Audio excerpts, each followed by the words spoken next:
Hi everyone, we're going to continue to talk about the proteins. So the isolation of a protein removes it from its native context within the cell, where its activity is most physiologically relevant. The exquisite specificity of antibodies for their targeted proteins provides a means to tag a specific protein so that it can be isolated, quantified, or visualized. First, immunological technology began with the generation of antibodies to a particular protein.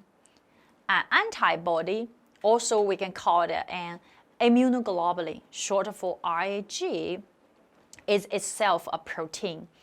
It consists of 4 chains, 2 heavy chains shown as blue color, and 2 light chains shown as red color, linked by diphosphate bonds.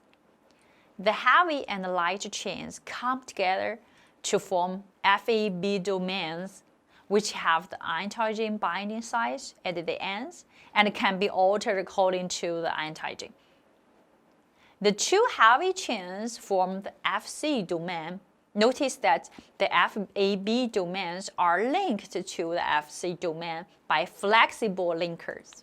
Then, the antigen and antibody interact with the consequence of the shape complementary between the 2 surfaces, which allowing a large amount of surface to be buried on binding. The specific group of cluster of amino acids on the target molecule recognized by antibody is called an antigenic determinant or epitope. It is worth noting that most antigens have several epitopes. When cells were stimulated by antigen, they produce many different antibodies, each recognizing a different surface figure of the same antigen. These antibodies are termed polyclonal antibody, referring to the fact that they are derived from multiple antibody-producing cell populations, while monoclonal antibody is produced by a single clone of cell and can only recognize one specific epitope. As with impure proteins, working with an impure mixture of antibodies makes it difficult to interpret data. Therefore, finding suitable cell lines for identical antibodies was a major breakthrough that intensified the power of immunological approaches. In order to have a full investigation on different proteins, an effective way to obtain large amounts of different antibodies is necessary. By fusing a short-lived antibody producing cells with a monomyeloma cell, antibodies of nearly any desired specificity can be obtained. To produce a specific antibody, an antigen is injected into a mouse. Then a spleen is removed several weeks later. Then a mixture of plasma cells from the spleen is fused in vitro with myeloma cells. Each of the resulting hybrid cells are called hybridoma cells, identifiably produce the identical antibody specified by the parent cell from the spleen.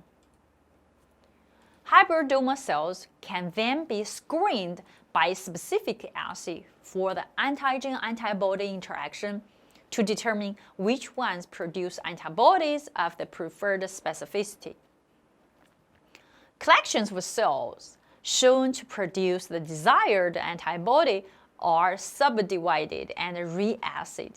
This process is repeated until a pure cell line, a clone producing a single antibody, is isolated. These positive cells can be grown in culture medium or injected into mouse to induce myeloma. Antibodies can be used as exquisitely specific analyte reagents to quantify the amount of protein or other antigen present in a biological sample. The enzyme-linked immunosorbent assay, short for ELISA, makes use of an enzyme that reacts with a colorless substrate to produce a colored product. So first, the enzyme is covalently linked to a specific antibody that can recognize a target antigen. If an antigen is present, the antibody enzyme complex will bind to it, and on addition of the substrate, the enzyme will catalyze the reaction, generating the colored products. Thus, the presence of the colored product indicates the presence of the antigen. In indirect ELISA, the production of color indicates the amount of an antibody to a specific antigen. And in sandwich ELISA, the production of color indicates the quantity of antigen. Western blot can detect very small quantities of a protein of interest in a cell or in body. So a sample is subjected to electrophoresis on an SDS page gel. A polymer sheet is pressed against the gel, transferring the resolved proteins on the gel to the sheet, which makes the proteins more accessible for reaction.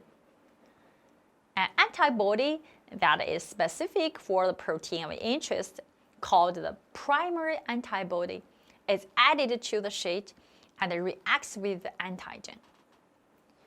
The antibody-antigen complex is on the sheet can then be detected by rinsing the sheet with a second antibody. We call the secondary antibody. That is specific for the primary antibody.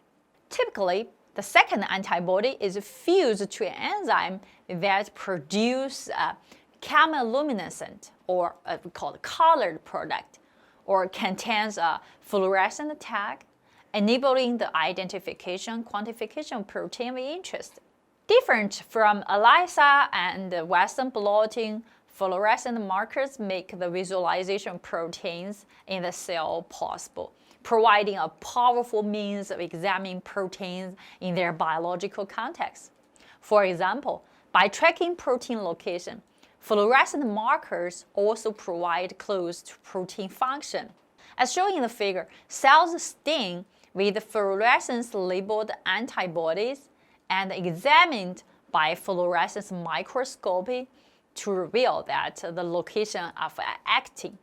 Actin polymerizes into filaments or constitutes of a cytoskeleton, the internal scaffolding of cells that controls their shape and movement.